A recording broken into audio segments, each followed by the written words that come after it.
Hello, my name is Yuro and welcome to another Baldur's Gate 3 build video. In today's video, I'd like to show you my Lohse build, which is another build that is inspired by the Divinity Original Sin 2 characters.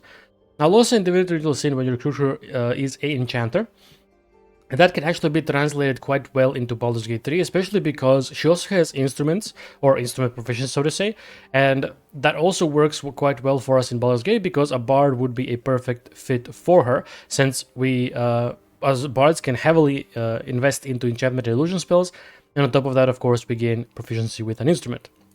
Now, for our character creation, we're going as a human. We get the human versatility feature, which gives us an additional skill that we can be proficient in and increase our carrying capacity by a quarter. Now, this additional skill we can be proficient in is quite nice, especially if you choose Lohse to be your main face of the party. Otherwise, carrying capacity is not too much, but it helps carrying around potions and elixirs and so on. For the Steel Militia feature, it is quite nice in our case because we gain proficiency with shields, so that can help us get extra armor class throughout the entire game without wearing particular heavy armor or light armor anyway. So having shields is quite nice for us. Now, for the weapon proficiency we get here, we don't really care about this as we want finesse-based weapons, not strength-based weapons. For our class, we're going as a bard, of course, and then for our two cantrips, personally, I would go for the Vicious Smoker. This is the only damaging cantrip you can get as a bard, and we can only get other damaging cantrips if we multi-class or if we choose a certain feat that allows us to do so. So for now, we're going to take Vicious Mockery. And then for our second cantrip, choice is up to you. If Lohse is the main face of your party, I would suggest taking Friends, which gives you advantage on charisma checks against no hostile creatures, so this can be helpful all the time outside of combat to gain advantage, but you have to be careful that if you are still concentrating on it, and if you're in the vicinity of your target, if you stop concentrating or it expires, they will accuse you of enchanting them, so you just have to make sure that you leave the area before that happens. Then for the second character, I would go for is Light if Lohse is not the main phase of the party, or later on in the game, when you get an option to pick another cantrip, you could pick up Light because it's especially useful in Act 2. For the spells, my suggestion will be going with Long Strider if you don't have a character in your party that actually has Long Strider, right? Lohse is great for that because it can increase your entire party's movements by 10 feet. Otherwise, you could pick up something like Heroism, although Heroism gets outperformed by Calm Emotions at level 3, so quite early on. It does have a nice feature of granting 5 temporary hit points each turn, but honestly, I think Calm Emotions is better because you can get your entire party under the effect of it, and then on top of that, they can't be frightened or be altered by any other emotion. So, Heroism is nice for being immune to frightened, but that's about it. For the second category I was just going for is the Dissonant Whispers. It's a quite nice damage dealing cantrip, which if enemies fail the saving throw, they are frightened, which makes them unable to move, and they have disadvantage on ability and checks and attack rolls. And on top of that, if they succeed the saving throw, they still take half of the damage, although they don't get frightened or any of these other effects. So keep that in mind. For the third cantrip I would suggest is the Sleep one. So, not cantrip, the spell. It was the Sleep. Sleep is quite nice for the early game because if you can target multiple enemies as long as their HP is not more than 24, you then put them to sleep, and then either they skip their turns because they're, well, asleep if they don't get woken up by their allies, or your melee companions can get critical hits guaranteed against them if they're within, I believe, 10 feet. And then lastly, the one we're going to be sticking with for basically the whole game is the Tasha's Hideous Laughter. Leave a creature prone with laughter without the ability to get up. So what this means basically is you can get advantage against enemies that are prone while laughing, or you can just leave them on the ground so they skip their turns. So this is a nice spell that actually allows you to potentially have one enemy skip their turns for up to 10 turns unless they save, because I believe they do get a chance to roll a saving throw every turn or every time they're attacked. For the instrument, we're of course going to go with the lute, although that doesn't matter because you can pick up any instrument later on, although that must make sense since if you own the only DLC for Baldur's Gate 3, which is I believe the Enhanced Edition, you get the items from characters from Divinity Original Sin, and for Lohse of course it is the lute, so we're going to be rolling with that. For our background, now Lohse is considered in Divinity Original Sin as a jester and a mystic.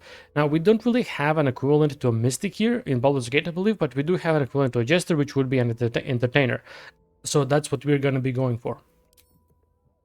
For our ability scores, we're going with 16 Dexterity, 14 Constitution, 10 Wisdom, and 17 Charisma. 16 Dexterity is great because it allows us to get extra initiative and armor class primarily. We won't need to really focus too much for our weapons, but we can use our weapons relatively efficiently, although not as great as some other characters might. Constitution 14 is here primarily to give us a little bit of extra HP and help us with our saving throws. It's not as high as it can be, but it's still better than nothing. And then we have 10 Wisdom. This is to help us with Wisdom saving throws so that we don't have a -1 in them. So it helps us quite a little bit with that. And then lastly, 17 Charisma. This is our main spellcasting modifier, and we want to get this as high as possible because that is going to make our spells, of course, a lot more effective. Now for the skills, because we're a bard and a human, we get quite a few choices here. So as a bard, I think it's not really necessary to get any of the dialogue skills proficiencies. We do have performance because we're a entertainer, but again, any of these other 3 ones, I don't really think it's necessary because we'll have high charisma to begin with, and on top of that, if you have main phase of the party with friends, you can get advantage. Although if you really want to, you could just take persuasion, and then you have basically persuasion. I think pops up pretty much always. It's the one that's I think most common out of all of these. I would say maybe perception and persuasion and deception. And then for the other 2 points, my suggestion would be going for insight and investigation. These 2 are probably the other most common ones that pop up the most, and especially if you're main phase of the party. The other one that I would suggest getting on every single member of your party is perception.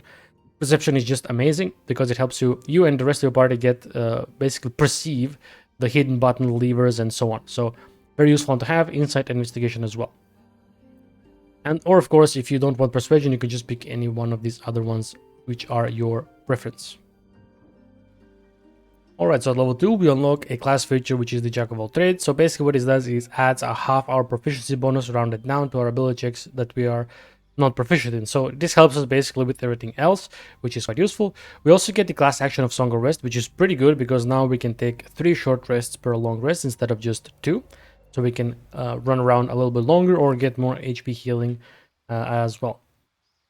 Now for the spell that we can choose here, I was just going for maybe potentially Fairy Fire or Thunder Wave. Thunder Wave can help you push enemies away from you, or Fairy Fire can help you get advantage against enemies in a big clump.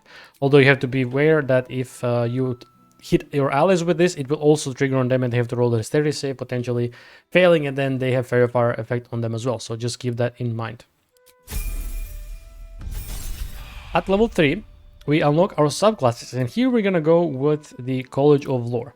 College of Lore is gonna give us cutting words. Use your wits and distract a creature and sap its confidence. Basically, we use our bardic inspiration die to either give an ally 1d6 plus to their saving throw, or an enemy 1d6 minus to their saving throw. So this can help us basically make enemies fail their saving throws against our whole person or Crown of Madness and so on, or even help our allies succeed.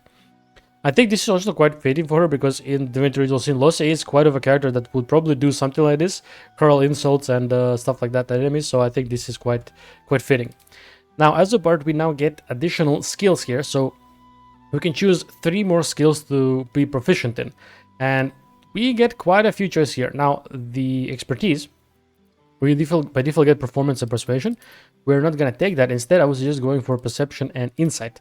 I think perception and insight are probably the more important ones here. Investigation is good, but I think insight and perception are gonna help you a lot more. And then for the 3 skills we can choose additionally, honestly, you can go with every one you want. Out of all of these, there aren't really great ones. Athletics could be great because it helps you against being shoved and resist being shoved, I believe. Now, I don't know why it doesn't show it here. It used to, but anyway. You could take survival. I usually like to take survival on one character at least, although it's not necessary because if you know where the buried cache is, you can just use the dig action with the shovel and then dig it up. So you can take that out. But yeah, out of all of these, it really is not that... you could take Arcana, for example. This can help you in the Wizard's Tower get past the barriers. But yeah, that's like one very specific area where Arcana is really necessary. But yeah, I'm just going to take survival for now. It's completely up to you, right? Then for our second level spells here, I was just picking up the Calm Emotions. Calm Emotions is great. It's an AoE area that basically humanoids can be charmed, frightened, or become enraged. This is great in a lot of encounters in the game. A really good, useful spell for your party. For our replace spells, we are gonna replace Sleep now. We are in the early game still, but sleep isn't all that necessary anymore, I believe. And I think much more important is to get enhanced ability. Enhanced ability is great either for casting on yourself or your allies because it can give you advantage on any ability check. So this can help you in sleight of hand, in charisma, strength, constitution, anything, right? This is overall a pretty amazing spell to have outside of combat. At level 4, we unlock an additional cantrip slot, and here we could pick up Friends or Light, depending on which one you went first with. I'm gonna pick up Friends in this case, and then we gain an additional second level spell. Here I was just going for Hold Person. Hold Person is great, and it's also an enchantment spell, so it fits our theme quite well. Basically, if enemy fails saving throw, they're being held still, and then any allies within 10 feet of them get guaranteed hits, and on top of that, they are critical hits. For our first feat, we're going to go with ability improvement +2 into charisma, which is going to help our spellcasting capabilities. Now at this point, on level 5, you can deal with Anti-Ether to get another +1 into charisma to round it up to a nice 20. And then lastly, in Act 3 with the Mirror of Loss, you get another +2, so you get it to a nice 22, which will be your, I guess, the top cap of it. At level 5, we get the Font of Inspiration, so now we replenish our Bardic Inspiration after a long or a short rest, which is quite nice. So now we basically double or triple our use of Bardic Inspiration, which is quite amazing. And on top of that, our Bardic Inspiration gets upgraded from 1d6 to a 1d8, which is quite nice. Now for the third level spells, we're going to have quite a few choices here. Now we could take Crown of Madness here so that we have our, so to say, fitting thematically spell. Or you could skip that for now and take something like Hypnotic Pattern on Fear, which are great crowd control abilities. Basically, Fear, what it does, it fears enemies in a cone in front of you, they drop their weapons and then they run away from you. Or if you take Hypnotic Pattern, which has a huge radius, what it does is basically hypnotizes enemies and allies for 2 turns and they just skip their turns. So you have to be aware of that. You can actually hit this yourself with it as well, and then you just basically skip your turn, I believe. So we'll take Hypnotic Pattern for now. At level 6, we get the Counter Charm. You and allies within have advantage on saving throws against being charmed or frightened. This would be nice, although we have Calm Emotions, so this is relatively useless, and we won't be really using it, which is quite unfortunate. For the spells, here we're going to be picking up either Fear or Crown of Madness. I'll just take Crown of Madness here, so we have it selected. And then for our magical secrets, we're of course going to be taking Misty Step. Misty Step is amazing. We absolutely want it for the great mobility it offers. And then for the rest of these magical secrets, honestly, I would probably pick up Command. It's an enchantment spell, so it's fitting. And you can upcast it to target multiple enemies. And basically, you can make them skip their turns or throw their weapons away if you want to target more. If they're basically not clumped up, if they're spread out and you can't target them with Fear or with similar spells, I think Command is great. Also, if you just want to make them come closer to you, if they are somewhere up high or far and then you don't want, your party doesn't have really an easy way to get into them, this is nice for that as well. So we're going to be taking Command for now. And now let me just check if we were to, yeah, we don't need to really switch anything. You could switch out Fairy Fire for Fear, so you get it earlier, so that could be an option as well, but it's not really necessary because Fairy Fire can be still useful. At level 7, we unlock our 4th level spells, and here we also have a few choices. I think Polymorph will be quite fitting for Lohse. I can totally see her be someone who would turn their enemies into sheep, so we're going to be picking up that. Another useful one here would be the Confusion spell, which is also very useful and very powerful because it can confuse a group of creatures, and this targets only enemies where they would attack at random, wander around aimlessly, or they would skip their turn. So although I find a lot of times when they attack at random, they actually end up still attacking your party instead of their allies or similar. So you would namely want this for wandering around aimlessly or skipping their turns. At level 8, we unlock an additional spell, and here we're going to pick up Confusion. For our second feat, here we're going to go with Warcaster. Warcaster is very useful for us because this is going to help us with maintaining our concentration on concentration saving throws and spells.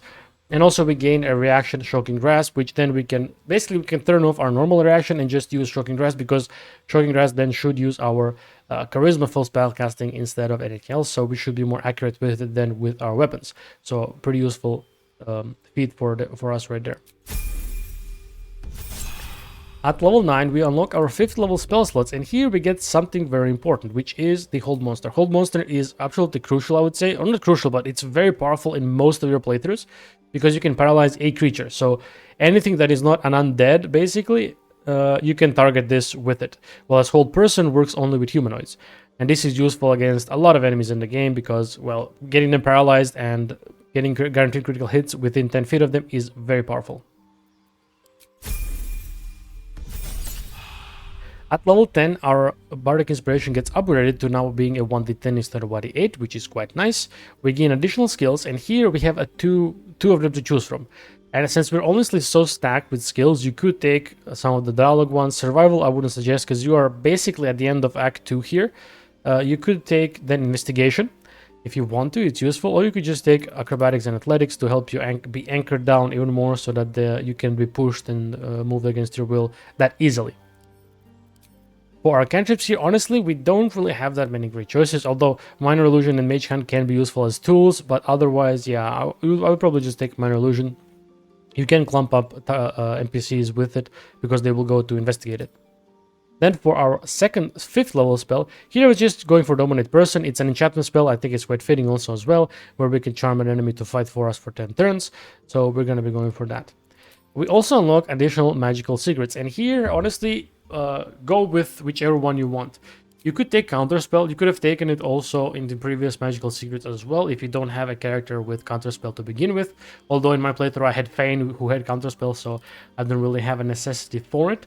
You could take Hunger of Hadar because it's a nice AoE spell that's also a count controlling spell. We don't have too many enchantment or illusion spells in this area, although we could take, for example, the Banishing Smite, which is always nice. It's a 1d6 plus 5d10 force damage spell. But yeah, it's completely up to you. There's a lot of choices to pick from here.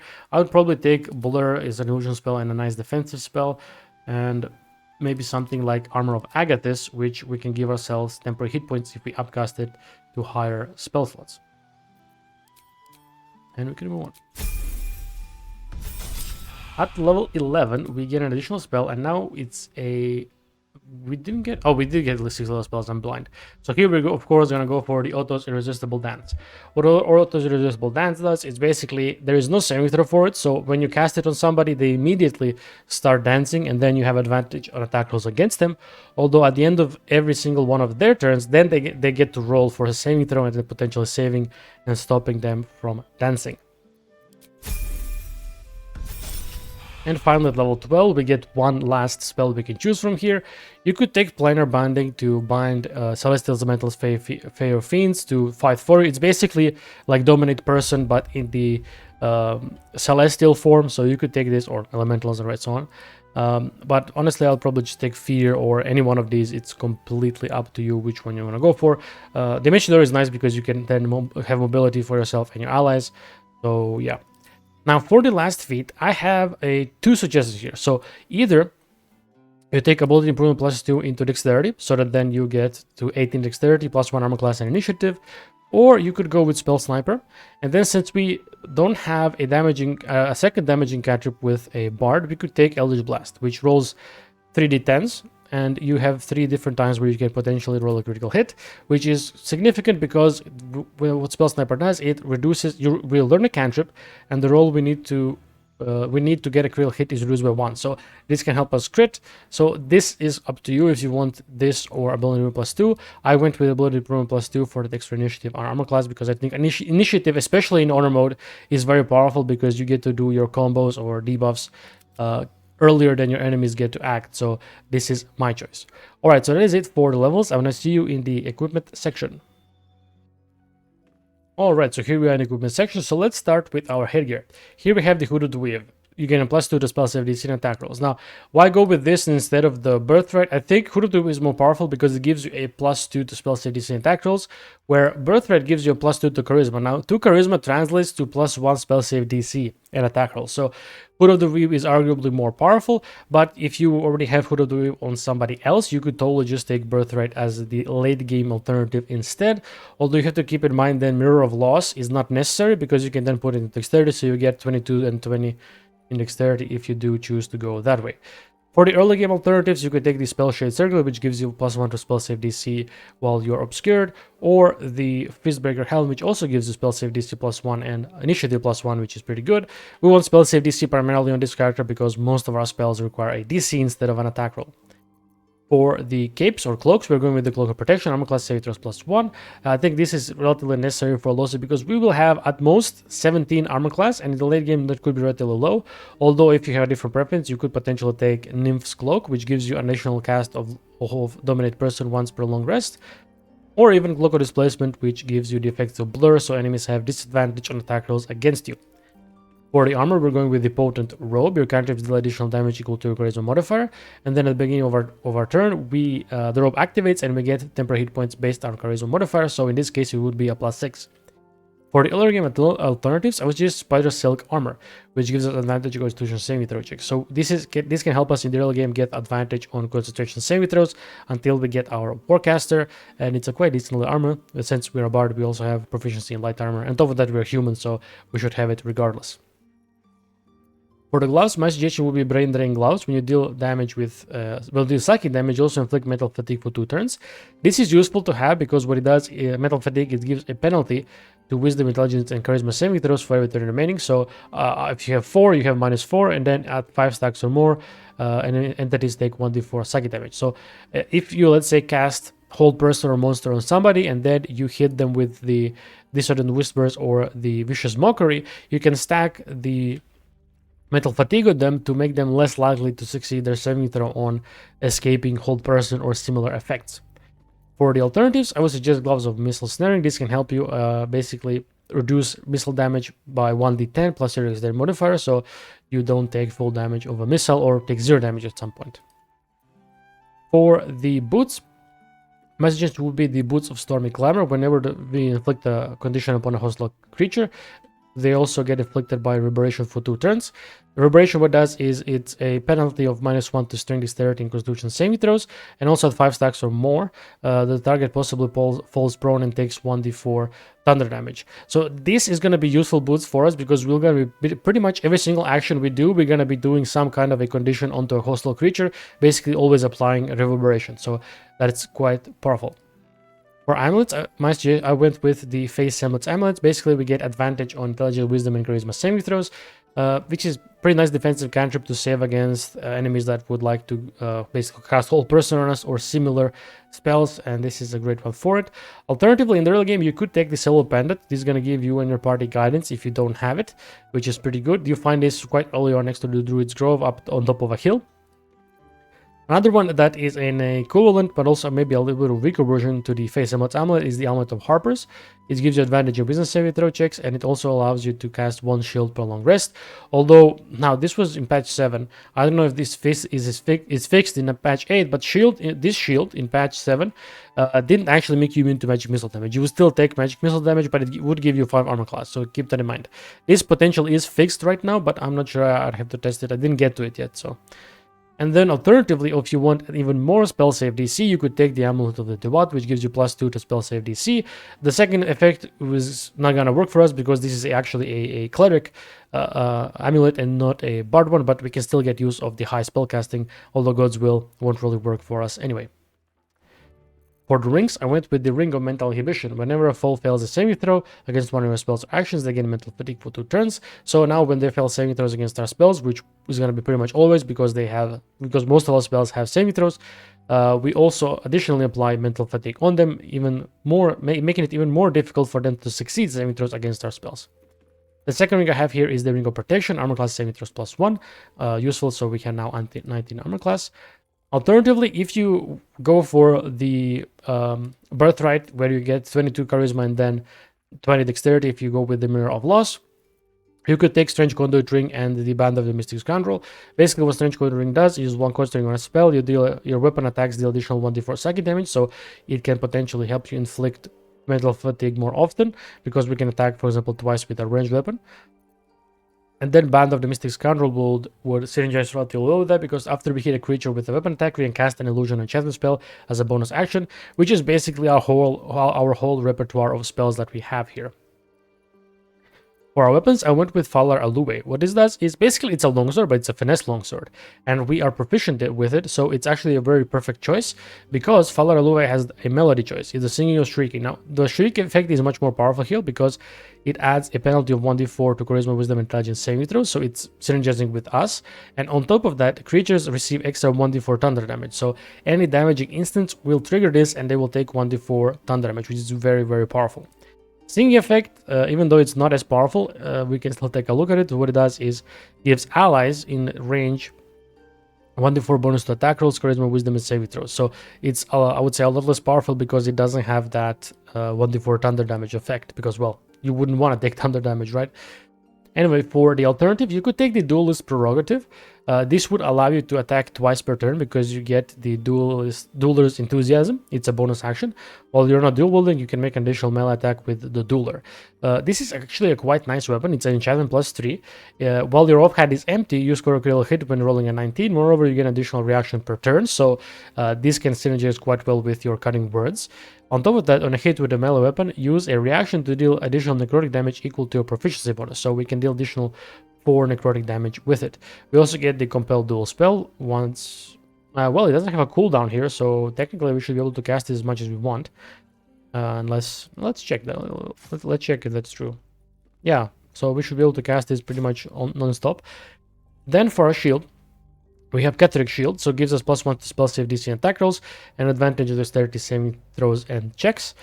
This is useful because, of course, extra spell save DC and advantage of dexterity is nice, although it won't come up too often. For the alternative, we have the Shield of Devotion. We gain a +1 to your level 1 spell slots. We also get Shield Bash like with Catholic Shield, and we get Shield of Devotion 8, so increases our HP by 10 hit points. This is also a pretty nice shield. Extra spell slot is always useful. For ranged weapons, I mainly went for the hand crossbows that give us additional spells here, and this will be probably the only spells that actually require an attack roll, excluding the magic missile. So first here we have the Hellfire hand crossbow. Possibly inflict burning while hitting a creature with this weapon while invisible or hiding. This won't come up too often because we won't be really invisible or hiding, but it's an enchantment +2, so it has greater accuracy, and it gives us the Scorching Ray level 3 upcast, so it's firing 4 different rays instead of 3. Pretty nice damage spell, especially if you manage to cast this on a person you have paralyzed the creature with hold person or hold monster. Then we have the Nermisser. Basically a enchantment +1 hand crossbow that deals force damage, so it's unique with that. There is no other weapon in the game that really deals force damage other than this. Although you could argue for the Breaching Pike, but Breaching Pike deals only 1d4 extra on top of the piercing damage. So this is it deals more force damage than anything else. On top of that, it gives us a level 3 evocation spell Magic Missile, so we hurl 5 magical darts that each deal 2 to 5 force damage, which is pretty good. Then for the alternative, you could take the Dark Fire Shortbow, which gives us resistance to cold and fire damage, and we gain a haste spell once per long rest. Pretty useful. We would probably want to cast haste on our allies instead of ourselves, or we could cast on ourselves as well, which can be handy regardless. And then finally here for our elixir, we will go with the Elixir of Battle Mage's Power, which gives us 3 Icon Acuity. With what this does, it gives us +1 to spell attack rolls and difficulty class. So with 3 stacks, it's going to be a +3, making it even more difficult for enemies to save their saving throws against us. Alright, so that is it for the equipment section. I will now see you in the combat showcase. Alright, so here we are, the Flaming Fates Barracks for yet another battle showcase. So before combat started, I did drink an Elixir of Battle Mage's Power so that we have a little bit of extra spell save DC and attack rolls. Now, primarily when there is big combat and there's a lot of enemies, you would want to use Falaralowe Shrieking Melody, but since I didn't use it beforehand, what you can do is you could drink a Potion of Speed, and then activate the Shriek, and then we still have an action to use afterwards. Now these guys, for example, that are in the radius, they would take additional thunder damage and they have lower saving throws. Now normally in big fights you could make one enemy fight for you with Dominate Person, or you could use Crown of Madness so they attack the closest enemy to them, but it can be unreliable because sometimes, let's say I cast it on her, she would just walk around and attack me instead of him, who is technically closer, but yeah, just keep that in mind. But generally the combat is very simple. What we could just do here is we upcast this to, let's say, level 5, and then we cast Hold Person on all 4 of these Flaming Fists here. Now all of them failed the saving throw, which I kind of wanted at least her to save it. I should probably cast it on the Gauntlet Thunder here, so we get our Cutting Word to pop up. But if Cutting Word popped up, basically we could apply our Bardic Inspiration to reduce her saving throw chance on succeeding against Hold Person. But yeah, generally that is about it with combat with Lohse here. Just apply various enchantment spells on our enemies to debuff them or make them fight for you, and then just, well, start whacking them. Alright, so that is it for the build. I hope you enjoyed. I appreciate if you liked and subscribe for more Baldur's Gate 3 content, and I'll see you in the next one.